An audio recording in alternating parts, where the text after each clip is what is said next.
debate. On this side, we have side government, that is side opposition. Philip is my timekeeper, and the first minute of each speech, of the 7-minute speeches, is protected time. At the end of 1 minute, he will slap the table, like this. Over-exaggerated. He'll be showing them time, and the last minute of each speech is protected, and again, he'll be slapping the table, because you want to know what all the slapping the table is all about. There's going to be a 7-minute speech, 7-minute speech, 7-minute speech, 7-minute speech, 7-minute speech, and then each side can, for a summary, will choose one of the speakers to give a 4-minute speech. In this is the way they're doing it this year, and that's all protected time. Okay. So did everybody have a chance to look at this resolution? Good. All right. Now we're going to turn this off. And turn it off.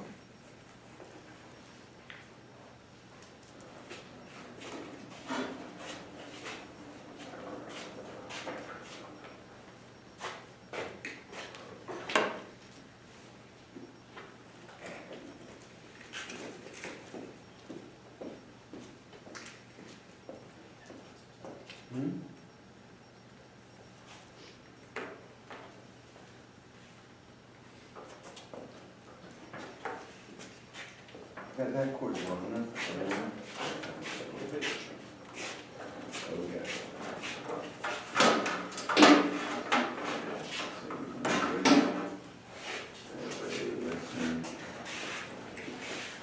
Where's the class?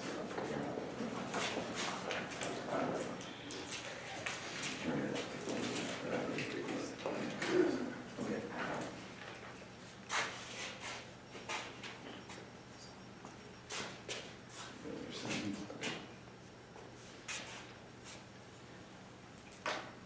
The audience may, if they wish,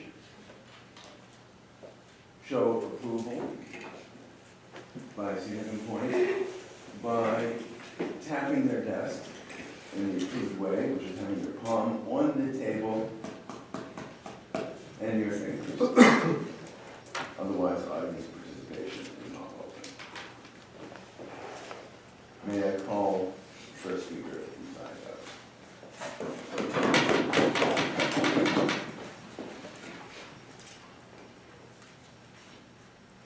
Mr. Speaker, Jim is a board member of a large Canadian company. He cares about the growth of his company and the prosperity.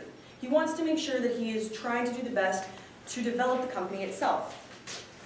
Jim is further approached by an official, a member from, let's say, China.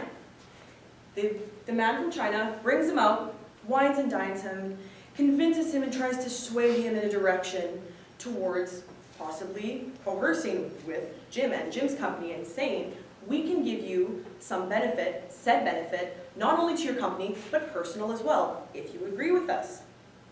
Now, Mr. Speaker, why are we here today? We need to understand that, is this justified and should Jim be allowed to do what he is doing right now? So with that being said, the resolution, be it resolved that the Government of Canada will punish all executives and board members discovered to have paid bribes or fixing fees to obtain contracts in Canada and globally. On that point.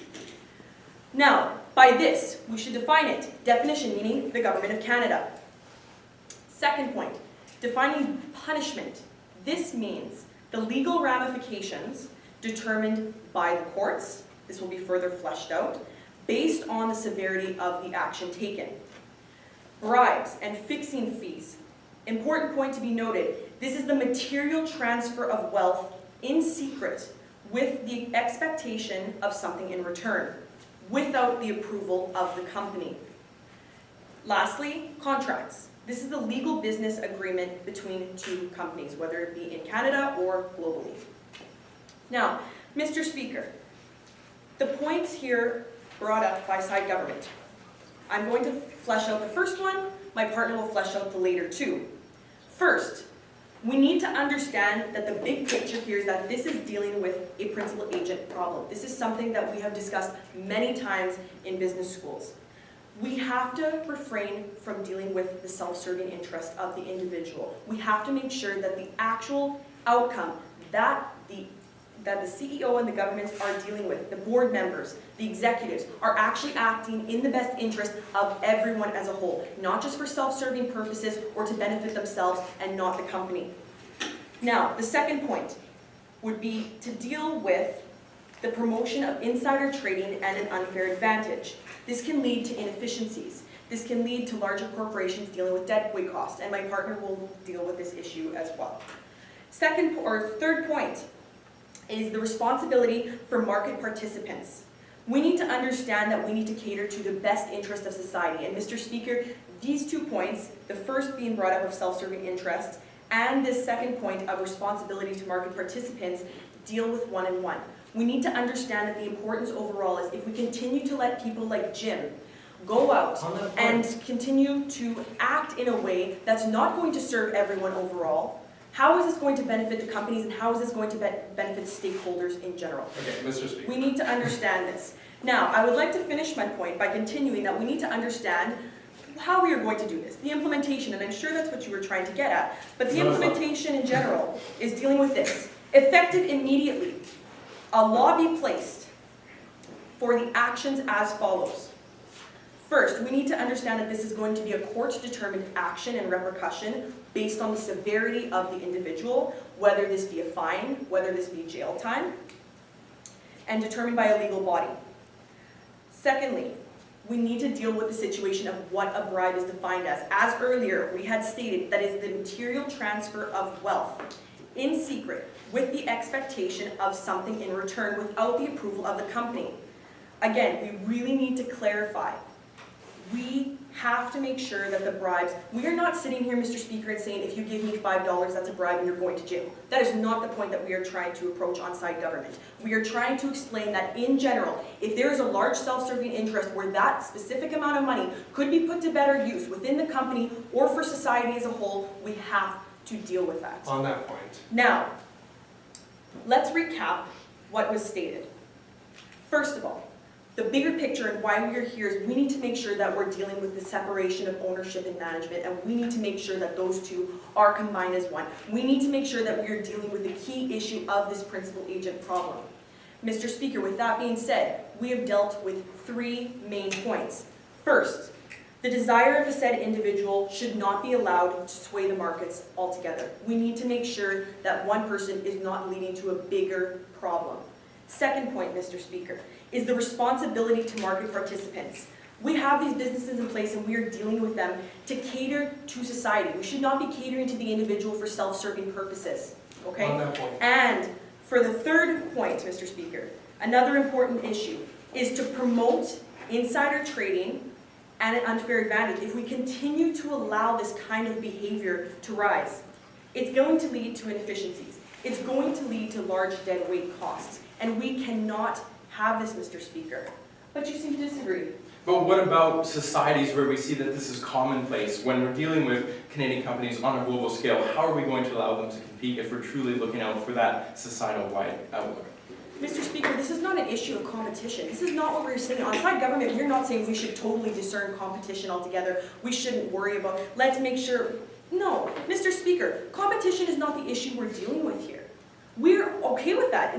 We're dealing with the issue where we act in self-serving purposes. If I want to have a contract with China, India, anywhere, even whether it be a Canadian contract as well, we are not sitting here on-site government and saying, we should not do that. We should only deal with Canadians and forget the competition. No, Mr. Speaker.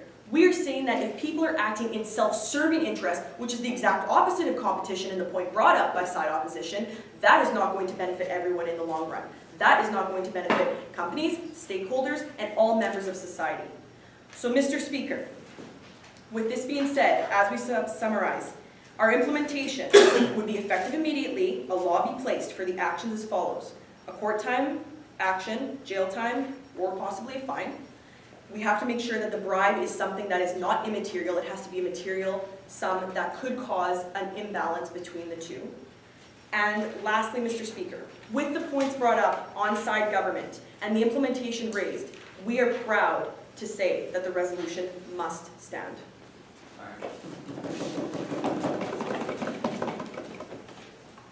Call upon the first speaker of side opposition.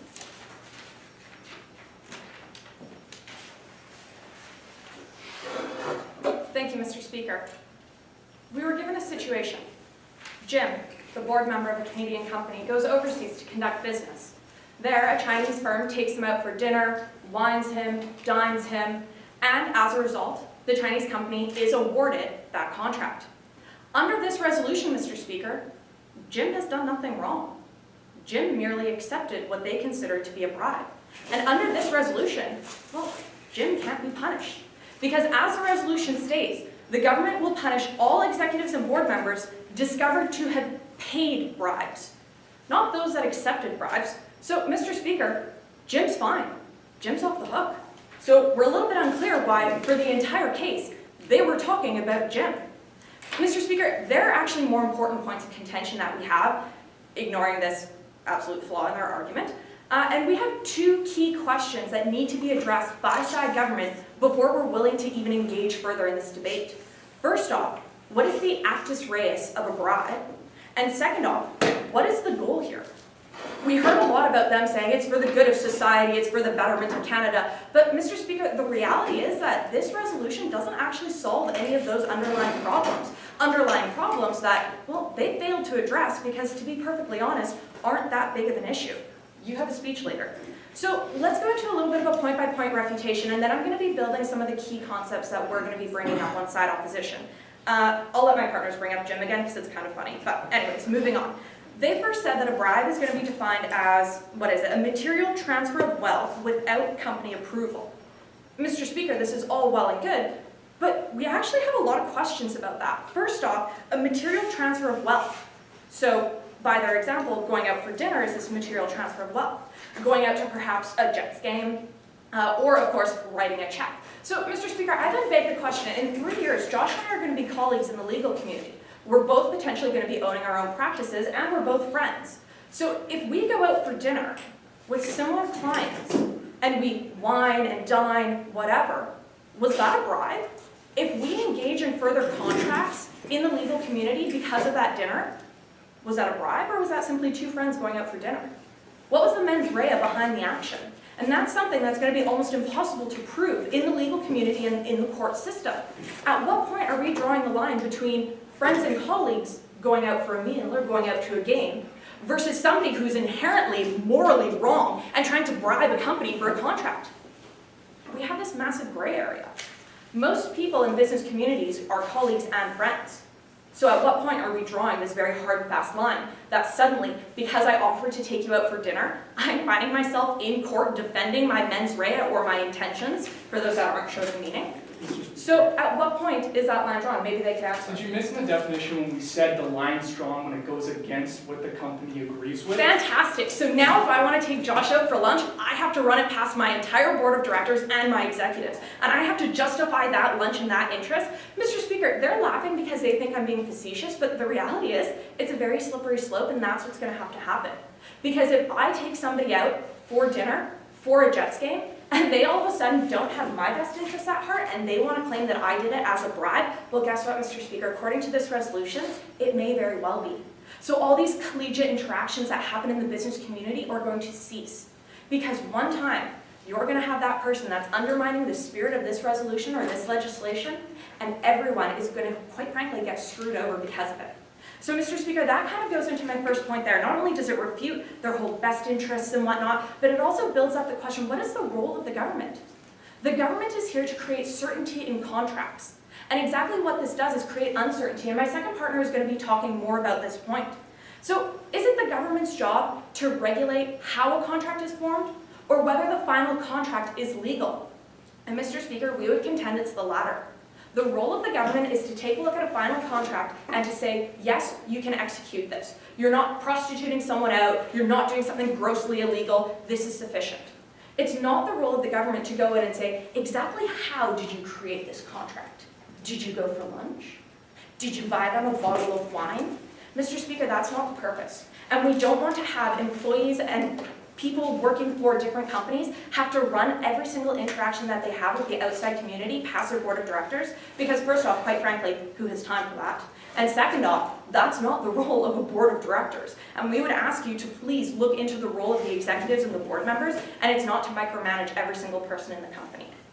And that brings up the second question then for the role of the government is, how are we going to be proving both the actus reus and the mens rea of this alleged new criminal offense? Because they do want to implement this immediately and they want it to be a criminal offense. So first off, not going to happen immediately. Good luck changing the criminal code, that takes years. And second off, if we are in fact doing this and companies are going to be taking it that seriously, that means that every single external interaction with other members of the business community are now going to have to be seen under a microscope.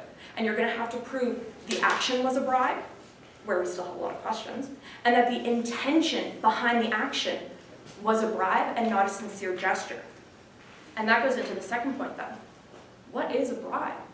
They defined it as a material transfer of wealth without the company's knowledge or approval, which sounds easy in theory, but when we get into these nitpicky examples, we find that it's not so clear-cut. Almost every single business interaction can now potentially be a bribe. And what you have to prove is the mentality of the person behind it. Were they doing it for this awful bribery purpose? Or were they doing it because it's collegial? That's how business is done in most communities. Mr. Speaker, good luck proving that. So what have we talked about today on side government? We've proven today that you need to discuss the actus reus of the bribe more clearly than just a material transfer of wealth. We need to see a hard and fast line for these dinners, these winings, these dinings. Are we truly expected to go to every single board member or the executives to have to run it past each other to ensure that this can actually happen? What is the role of the government here? It's to create certainty in contracts, Mr. Speaker. And this undermines that fundamental purpose. And finally, what is the goal? Because this notion that it's suddenly going to create clarity in the best interest of the community isn't what's going to happen. We're going to see closed down businesses that are fearful to go out into the community because any action could be misconstrued as a bribe. Mr. Speaker, these are the questions that we need answered by side government. Thank you.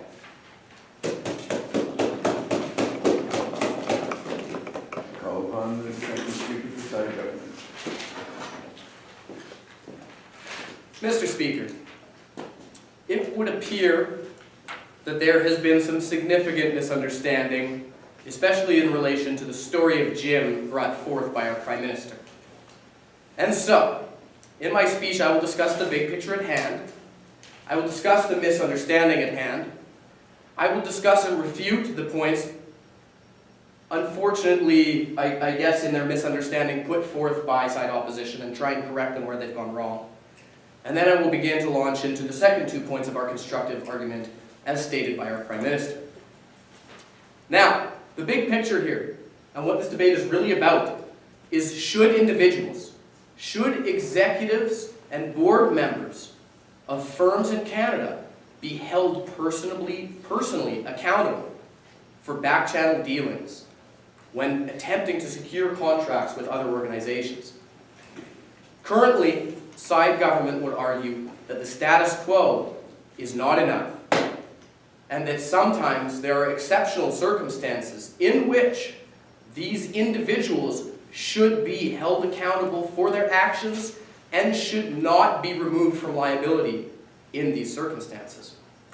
Now, that brings me to the misunderstanding of our story of Jim. We had assumed that side opposition would understand there was an implied payment made by Jim to the Chinese organization to secure said contract. We explicitly did state that it was a material exchange. If we are going to stand here and debate whether a lunch or a wine or a bottle of champagne is a material exchange, we agree with side opposition, that's a foolish thing to debate.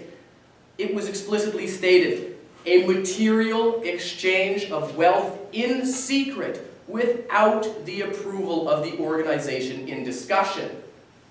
I think by default that means lunches and champagne and wining and dining. The role of the government, we agree, is not to attempt to discern whether a wine and dining or a lunch is foul play. Of course not. What we are discussing is instances where board members or executives have made secret transfers of material sums of money in order to secure contracts with external agencies. This is a problem. We've seen it for decades. We've gone through the issues in the past. We know that something must be done. We know the course must be altered. We've made exceptional advances in attempting to do so, but what side government is here to do today is to say that more must be done. And the status quo, no thank you, is not quite enough.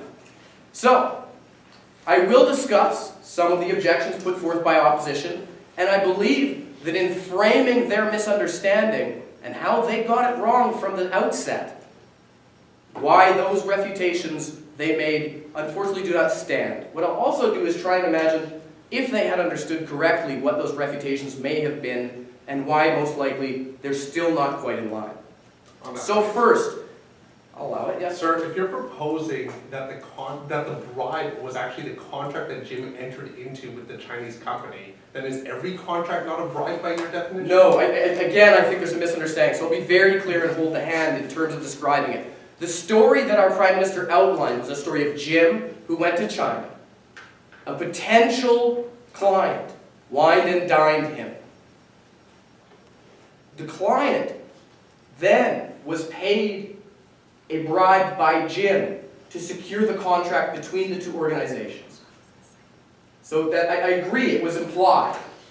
And so I think it was explicitly stated in our definition through material, so we can understand how there may have been some confusion. But there was an implied payment by Jim to the organization in question.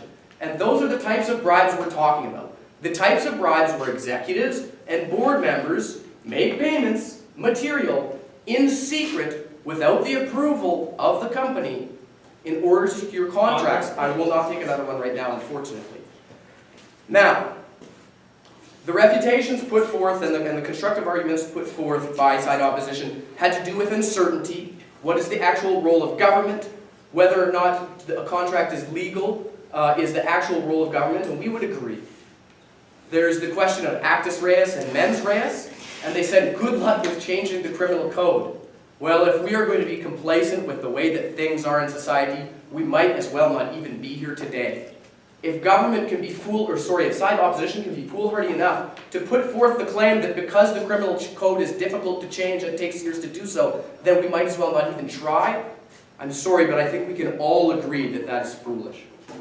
Now, then there was their concern about what is a bribe. We agree this is difficult to assess, and that is why we've been clear in our definition to say it's a material sum of money transferred in secret without the approval of the organization. Now I think it'll all start to make sense as I outline the two constructive points I've been left with as described by my Prime Minister. First, if individuals are not held accountable and punishable by law, this promotes insider trading.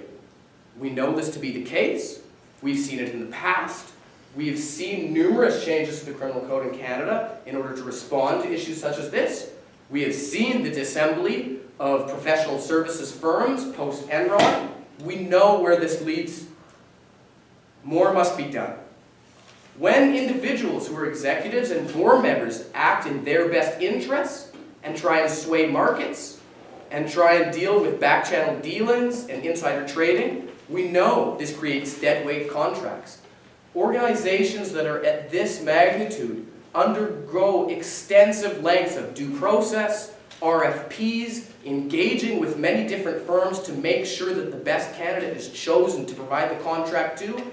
And those individuals who subvert that process are not only undermining the entire basis of our global free market economy, but they are in turn damaging countless other individuals, families, organizations, and leading to uncalculable deadweight costs. This is a horrible thing, and there need to be more done in order to make sure that these individuals are subverted from these actions. Second is that as soon as these... Thank you. Therefore, the resolution must stand.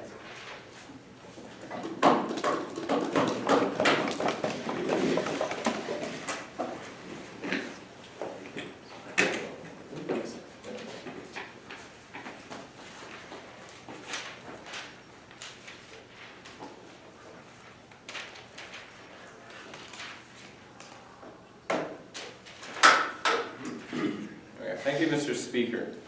So inside government today, apparently they hate things that are self-serving. No one in a business can do something that's self-serving. They want these executives to be slave-like people to their companies. So now I'm going to go to a Jets game and take out a colleague, someone who also happens to be my friend. So, because I can say nothing against the company, are we going to mic me up, Big Brother? Are we going to make sure that exactly everything I say, every comment I make is in line with what the company wants me to say? Of course not. The case put forward by side government today is absurd in that nature. We can't control what a bribe is, and we simply can't pass by every single thing that these executive members, who truly are the company when it comes to that legal responsibility, are doing on these trips or whatnot. But I would like to first get into some refutation. So they talked a whole lot about their definition and clarifying what they meant. And they seem to have implied and then magically explicitly stated that there was a secret material exchange that had to happen to make this definition the way that they wanted. So let's say this was a $600 dinner. What's the difference between that $600 dinner and wining and dining and a nice big steak, or $600 cash and some secret payment that was made for that contract? Ultimately nothing. Was Jim's flight and hotel comped when he went out to make that business trip? Then surely that's a material exchange as well. Not this time, sorry. So that's simply an absurd way of doing business. And was Jim kidnapped? Did he secretly make it to China? How does this company not know he's there? Does his wife think he's having an affair? Like, this simply isn't going to happen, and these things happen on a day-to-day basis. This is a way of doing business in the way that this resolution has been defined. Mr. Speaker, I would question as to what it is that we did not make clear when we were not talking about wining and dining material. I'm gonna paint it out clearly. These are billion-dollar contracts of publicly traded firms that we're talking about. This is billions of dollars in the balance. Material is not $600.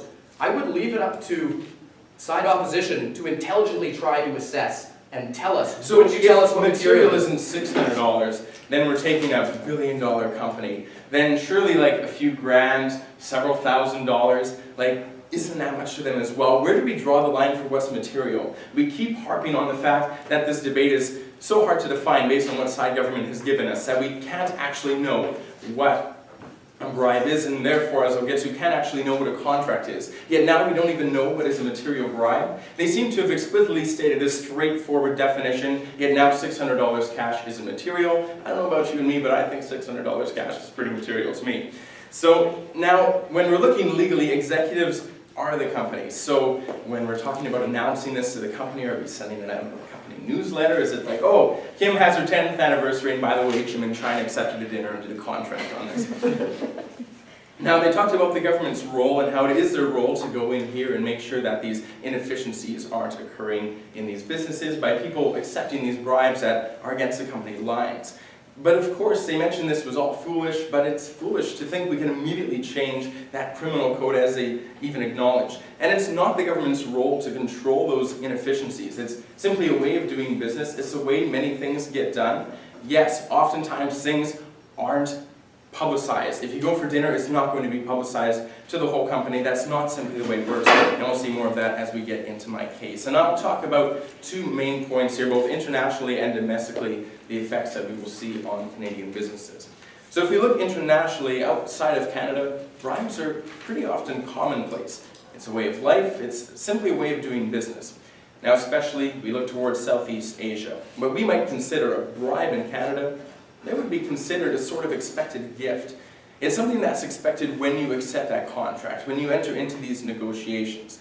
Now, if those Canadian companies no longer are paying those bribes or these gifts that are expected in these Southeast Asian markets and so forth globally, how will these companies fare? So, two main issues. One, this might seem like a slap into the face to those international business people. If they're expecting that gift, that's a way of doing business. You're given this gift, token of appreciation, this sincere act. All of a sudden they aren't going to get that. That's simply an expected way of doing business. Everyone does it. Now the Canadians can't. Who's losing out? Canada.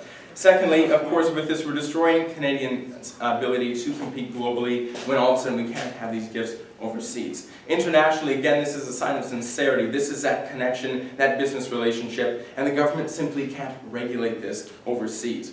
If we want punishment on severity, this is not what the government's role is. Mr. Speaker, perhaps that opposition didn't hear clearly, but does he not understand that these bribes would be able to take place with the approval of the company?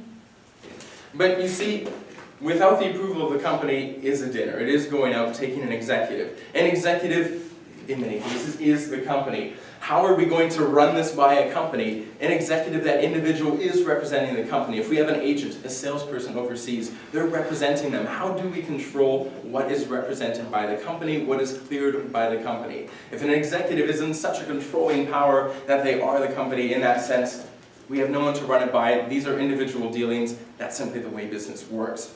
And when we look to domestic effects, we of course have that principle of uncertainty. We've had lots of debate today over what really is a bribe, and if there's this much uncertainty, and even on what a material transfer of wealth is, then what will be a contract? Contracts are a day-to-day way of doing business. They need to happen, and they need to happen quickly.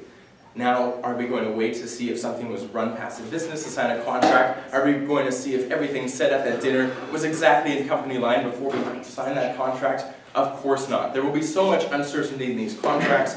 Contracts where certainty is really the crux of what they are. And also we will see a major chilling effect on boards in Canada, because who will truly want to be a board member, who will want to be an executive if they can be held so personally liable for anything they do, any dealings they do that might be seen as secret or against the company line?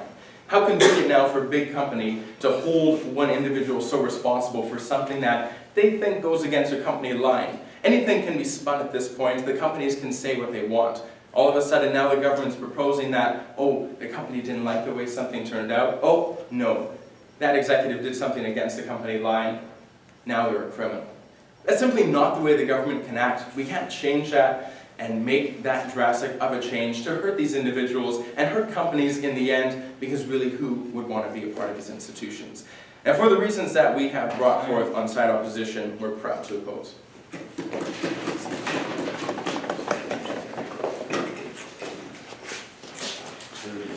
Side government.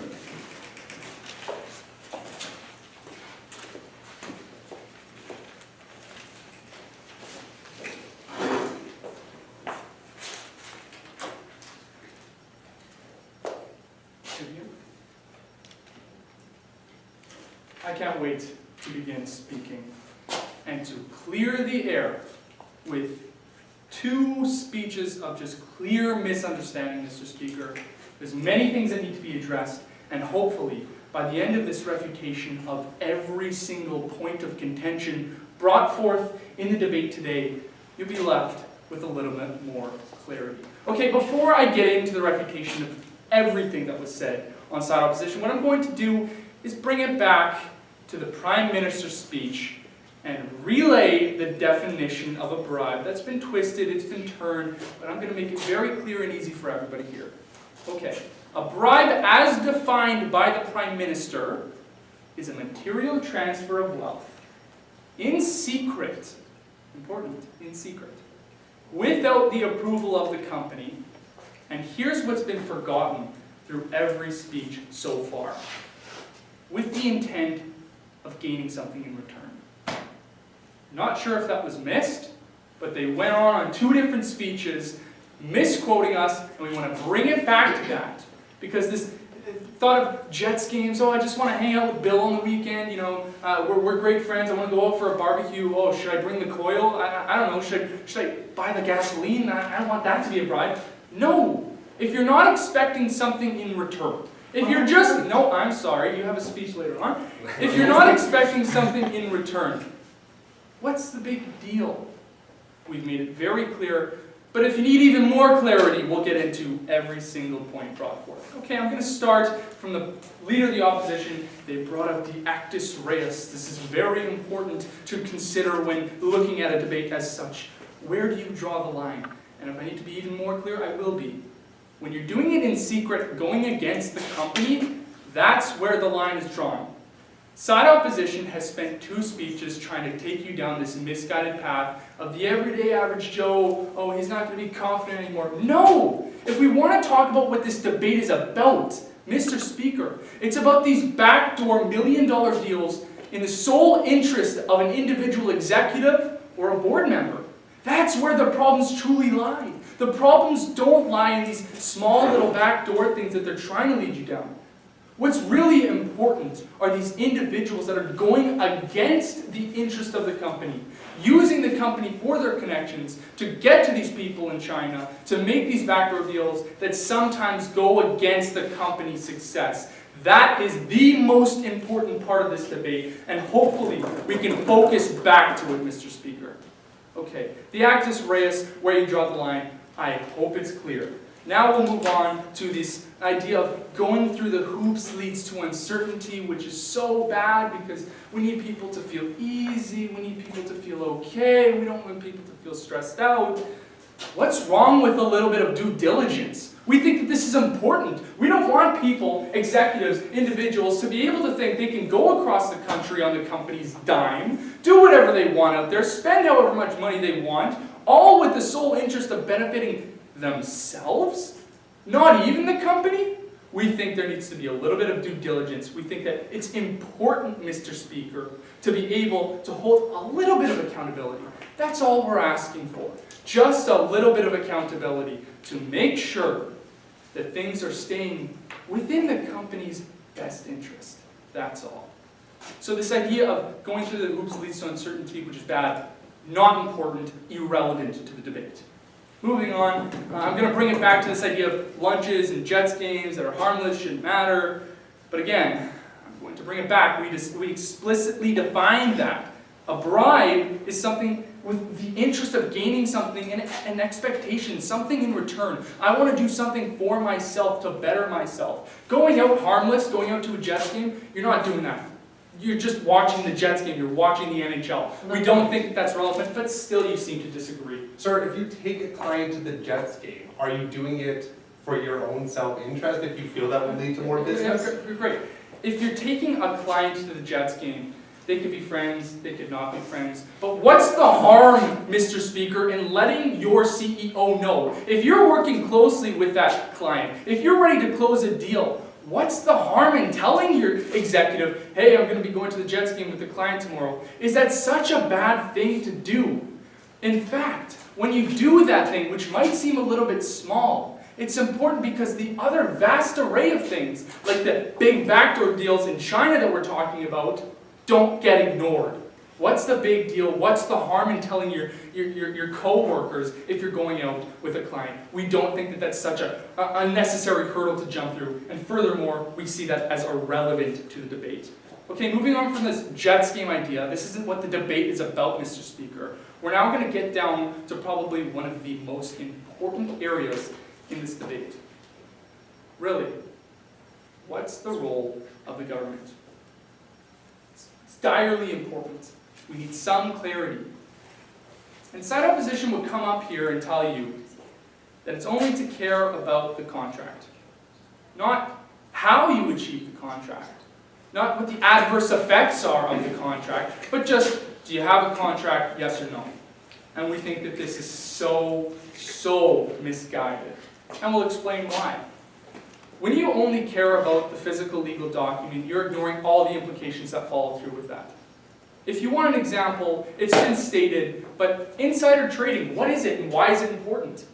When a company has knowledge about things about how your company's functioning, how your company works, what the decisions it's going to be making in the future, and you go across to China where you've got to make these respectful bribes, you go across to China and you make something on behalf of yourself with the interest of selling off shares in your company and making a profit off that, going against your company, we think that those intentions are bad and they need to be looked at and they should be held accountable. Furthermore, I want to jump right into this. International bribes are necessary, and when you ignore it, the Canadian companies in China won't be able to function. I gave a POI and they couldn't answer it properly. They went on for, the opposition went on for probably a good 2 minutes explaining how Canadian companies sometimes, as a sign of respect for people in other cultures and other places, need to give bribes to be able to compete well. And that's all do fine. You can give whatever bribes you want. What was missed again on side opposition was the understanding that as long as the company knows, as long as the company is okay with it, oh, I didn't hear that slam. As long as the company knows, that's all that matters, Mr. Speaker. And with these points, we're so proud to propose. How long is this lecture? Seems every time we have a debate, I'm good weather. Mr. Speaker, thank you and good afternoon. The resolution before the House today is be resolved that the government will punish all executives and board members discovered to have paid bribes or fixing fees in order to obtain contracts in Canada and globally. Now, Mr. Speaker, we began this debate with the story of Jim, a man approached by scary Chinese people. And before I begin, I'd like to apologize to the People's Republic of China for the government's rhetoric in this debate, because not all Chinese people are out to bribe people, and being approached by a Chinese person who wants to do business with you is not scary, Mr. Speaker. But fine, let's just keep going with this story. And I'm sorry to keep harping on this, and our side is sorry to keep harping on this over and over, but it demonstrates the clear lack of understanding that the government has about their own resolution. So let's go through it. Jim is approached by a Chinese person. Jim presumably runs a company that is capable of awarding a contract to this Chinese firm. The Chinese firm wines and dines Jim, gives him what they would label a bribe. What a bribe is, we're going to come to, but the Chinese firm wines and dines him, and Jim ends up accepting their bid. No thank you for the contract, it's still protected time, but also no thank you. Anyways, and Jim accepts their contract for the company. Now, they would say that's a bribe, but and Jim should be punished. But as we rightly pointed out, the resolution only discusses board members and executives, no thank you, who have paid bribes. Therefore, Jim is not caught by this resolution. Then they said, oh, well, there's an implied bribe. Now, I don't understand that, Mr. Speaker. I'm not going to let them waste their time by trying to explain it right now. They have another speech. But why would Jim bribe this Chinese company for them to accept his contract when they're the ones bribing him because they want? It doesn't make sense. It doesn't make any sense. And I'm sorry to keep harping on this, but it shows that they don't understand what they're talking about today. So now let's get into their actual resolution, what they actually talked about, and show you how their definition doesn't make sense. Because what they said is that a bribe is a material transfer of wealth without the knowledge of the company for personal gain. Now there's a lot of words in there, Mr. Speaker, and they tried to deal with them, but let's actually look at what they said. So what's material?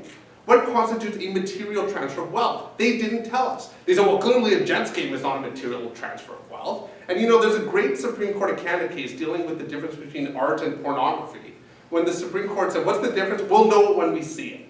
Well, that's the approach they're taking for what a bribe. What's a bribe? We'll know it when we see it. And that's all well and good, Mr. Speaker, except they're talking about arresting people who are paying bribes.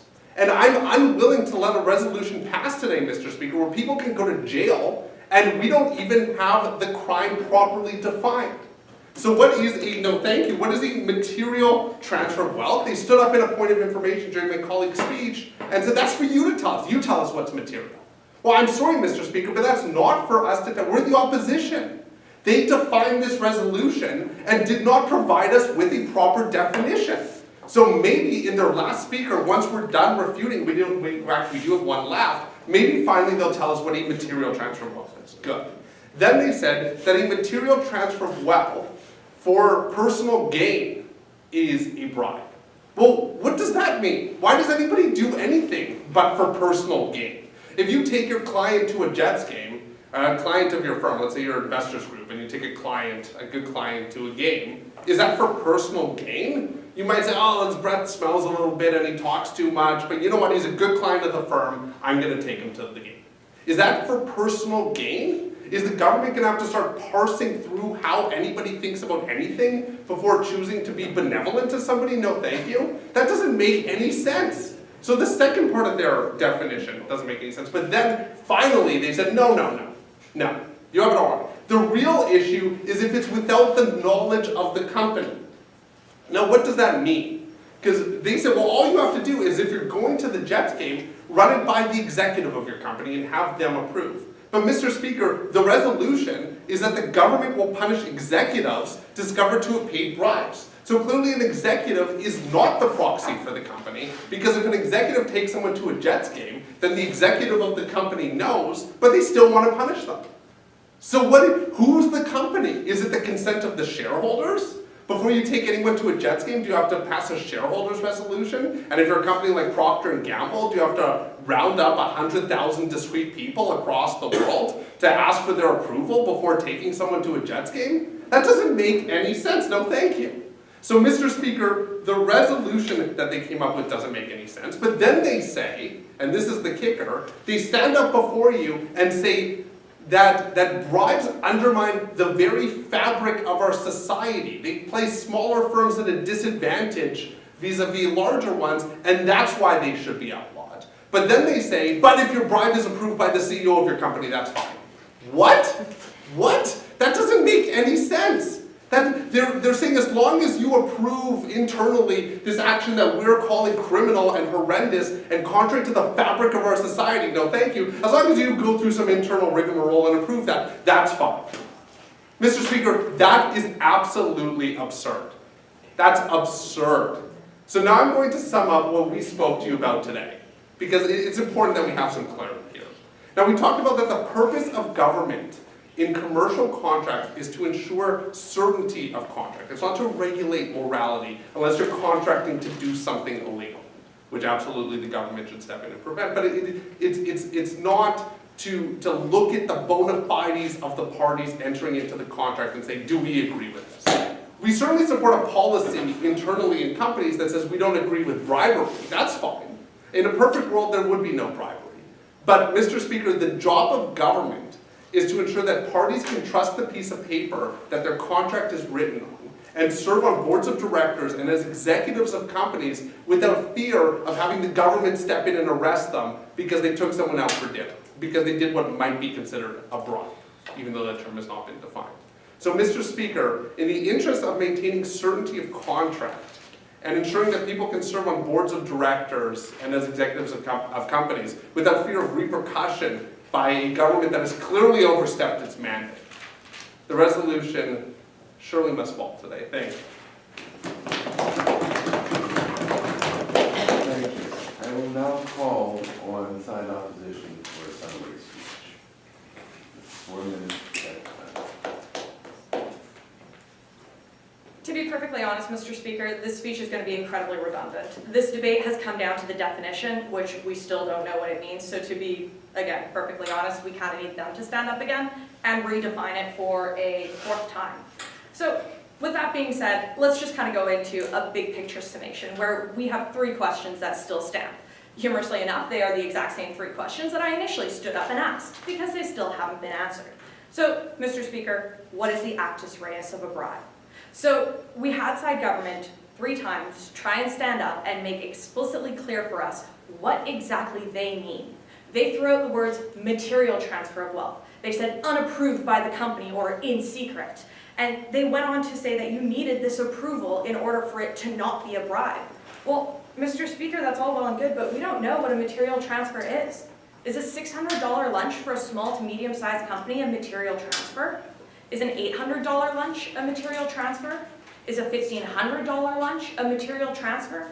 Is a flight, hotel, and meals comped all the way across to China a material transfer? To be perfectly honest, Mr. Speaker, at my point in time right now, all of those things would be material transfers. For Procter & Gamble, probably none of those things are material transfers. So now, we're holding different sized corporations to different standards of liability? Well, that's not how our criminal code works. Mr. Speaker, we need certainty in our law.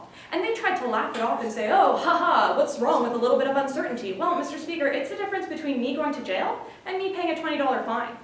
Because realistically, we don't have that certainty in our law.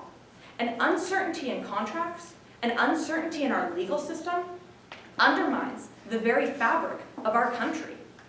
How are we supposed to define this? Who are we taking to court? And more importantly, what do we have to ask our CEOs for God's sake?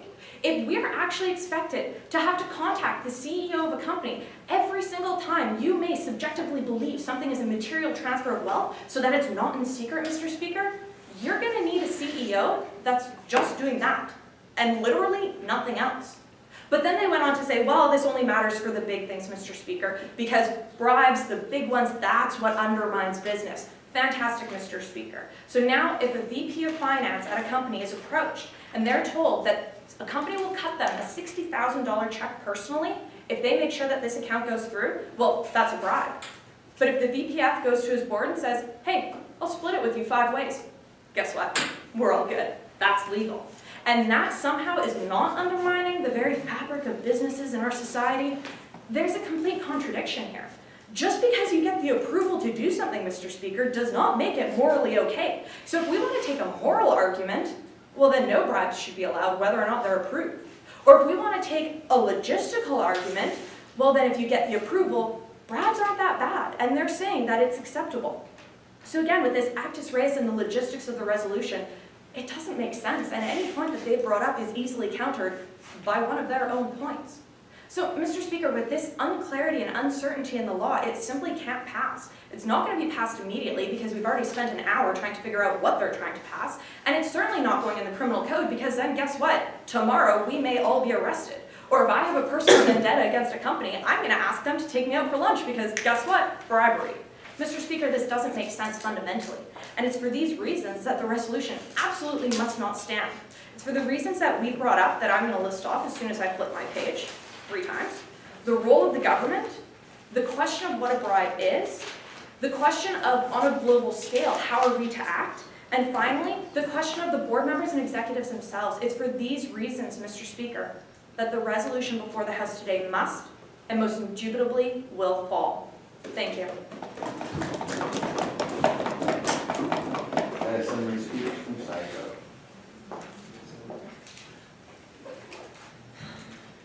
Mr. Speaker, I'm sorry that I have to do this, but I think we again need to really clarify and beat the dead horse one more time for what we mean when we are bringing up this definition. And again, we have to define it. We have made it so crystal clear on side government about what we mean by what a bribe is. I've had to define it multiple times. My colleagues have had to define the same thing through 3 speeches. And if we're really going to sit here, Mr. Speaker, and go back on this idea of having to devil things down to a definition debate, that is not why we are here. So let's take a moment to think about the points that were said by side opposition, and then summarize with the points brought up by side government and why the resolution must stand.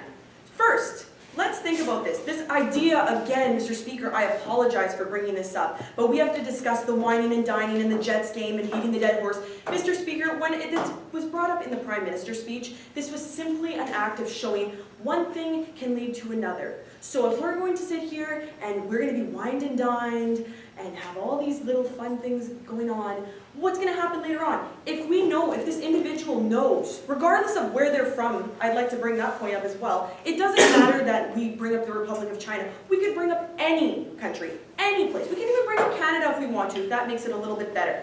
We have to understand that one thing will lead to another. So sure, it starts off with a bottle of wine, but who's to say that it doesn't lead to more and more and more? And it's a rolling roller coaster of when do we end? When do we put it to line? And they have done this. Where do we draw the line? Mr. Speaker, we've explained in our definition that we draw the line when it comes to a point that people are held personally liable for something that is beyond the means of what could be done with that money otherwise, and is it actually in the best interests of the company? Is it truly best for us to go and coerce with this individual, or is there a better opportunity that could lead to the benefit of all members of society? Okay, so let's go through a few more of their points. They have a concern on how we are going to do this, how we're going to monitor. The second speaker says, this happens all the time. Okay, this happens all the time, so again, we on side government are frustrated. Because sure, this happens all the time. So does that mean that side opposition is sitting here contending, saying that, you know what, just do what you can to get the deal and that's the best outcome for everyone in society? Because that's what it sounds like they had brought up. And to be honest, Mr. Speaker, if we really look at the points brought up and the main ideas brought up by side opposition, they were completely focused and fixated on the idea of the definition and the idea that what we are doing on side government is only going to cause more issues. Now, again, if we think about the definition one more time, we are not throwing people in jail for a bottle of wine, Mr. Speaker. That is not what we are trying to get at. And as stated in the definition and implementation, there is a process that would be going through if something was to get to such a big extent. Now, let's look back again. Why are we on side government going to win this debate? Well, let's think about it. First of all, the importance of this entire resolution and why we're here discussing this is because of accountability. A bottle of wine at Jets game, $600 cash, whatever you want to call it. Sure, if you want to call it material, go ahead, but that's not the point that was being brought up. We were talking about things that lead to further issues. Secondly, let's think about the points brought up by side government. First of all, we need to understand that there is 3 points. A desire of said individuals should not be allowed to sway the whole market. There's a concern for self-interest. The second point, responsibility to market participants. We need to cater to everyone. We can't just think about the self-serving interest of how you're going to do what you're going to do for yourself. We need to think about all the stakeholders involved. And the third point, Mr. Speaker, is we have to make sure that by allowing these contracts to slip by and allowing for insider trading and other unfair advantages, it's going to lead to market inefficiencies. So with all these 3 points brought up by side government and the 3 points that were completely brought down by side opposition, we know that this resolution, based on the debate today, must and will stand. Thank you all.